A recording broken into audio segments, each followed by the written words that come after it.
So you're viewing this on YouTube, and I'm sure you know and understand what clickbait is. 30 ways to be a millionaire without having to work for it. How to get your first 1,000 subscribers without doing anything.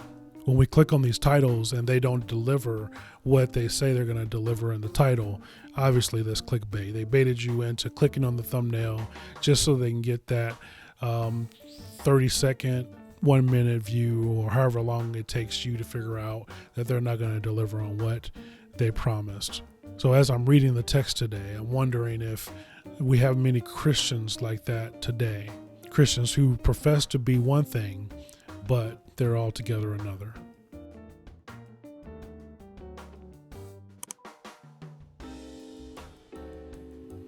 I'm reading in Mark 11. Here, right after Jesus makes his triumphal entry on his way to Jerusalem, he's traveling on foot as they're going to Jerusalem. They don't have big cars and limousines or big steeds and chariots they're traveling in. Traveling on foot. I love instances in the Bible where we get to see Jesus' humanity. It says while he was on his way to Bethany, he got hungry. And I think we tend to forget about Jesus being fully man while still fully God, and he expressing various emotions that we can relate to. I know I can relate to being hungry. And so here he is, he's hungry. And he looks off in the distance and he sees this fig tree. And he knows it's not the season for figs. But just prior to the figs growing on a tree, they typically produce a little bud that is just barely edible. But he's so hungry, he's like, you know what? That fig tree should have a little bud on it that I can eat and it can tide me over. And it goes on to tell us that he gets to the fig tree and all there is leaves. There's no bud. There's no full-blown fig. It's just nothing, just leaf. This tree that should be producing something is producing nothing. And it says, the text tells us that he curses it. And it says, may no one ever eat fruit from you again. And it wasn't like Jesus was hangry and he was just mad because he didn't get anything to eat. You know how when you pour yourself a bowl of cereal and then you go to the refrigerator to get the carton of milk, you pull it out and it's a lot lighter than it should be, and you discover that there's no milk. Or maybe there's just a swallow. Somebody left the empty carton of milk in the refrigerator. The milk appeared to be one thing, but it turned out to be nothing. You thought you were going to be able to have your bowl of cereal, but now you just got dry cereal. This is what I think we see of many Christians these days, where we appear to be one thing, but in actuality, we are something altogether different. So Jesus didn't expect to find full figs, but he at least wanted to find the green knobs or the little buds just to hold him over until he was able to get a proper meal. And unfortunately, the tree doesn't have any fruit at all. The leaves, they promised one thing, but they hadn't produced anything. So Jesus is hungry, and he sees the fig tree only to get right up on it to find out there's no fruit. If we look today, many churches resemble this very thing. Many flock to these mega churches, but unfortunately, many of these places, there is no gospel being preached and no God to be found that offers salvation.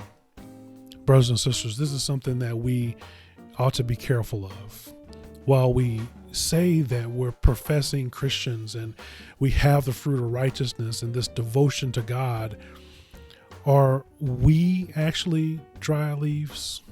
The Prince of Preachers, Charles Spurgeon, once said, the great majority of persons who have any sort of religion at all bear leaves, but they produce no fruit. Hypocrisy goes hand in hand with self-deception. We think we are one thing, but in actuality, we're altogether something different. Fruitlessness now may result in fruitlessness forever. If you're useless to Jesus now, he may curse you and just move on. So we have to remember that we desperately need him.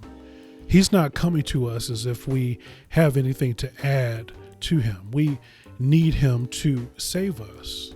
We need him to make us fruitful. We need him to make us useful.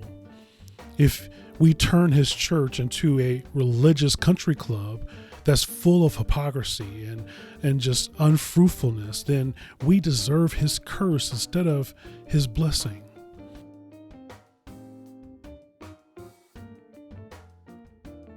Faith, prayer, and forgiveness is what should have been found in God's temple. It's what should be found in God's church. But much like this fig tree, Jesus just doesn't cleanse the temple. What he does, he goes and he curses it. They drop the ball and turn to their own way, and they would be destroyed. Brothers and sisters, you have no use in the kingdom if you don't bear fruit. Some of you have been going to church your whole entire lives, and you sit in a pew with dead leaves. So what I want to ask you today is, are you a clickbait Christian? Are you a barren fig tree, or are you bearing fruit? Galatians 5:22 and 23 tells us the fruit of the Spirit is love, joy, peace, patience, kindness, goodness, faithfulness, gentleness, self-control. And against these things there is no law. So do these things describe who you are? If people were to describe you, would they use those terms? If not, I urge you to earnestly follow Christ in every part of your life. In everything that you do, we should be diligently pursuing each of these things in our own lives. So thanks for joining me today, and I hope that you will be strong and courageous in living out your faith.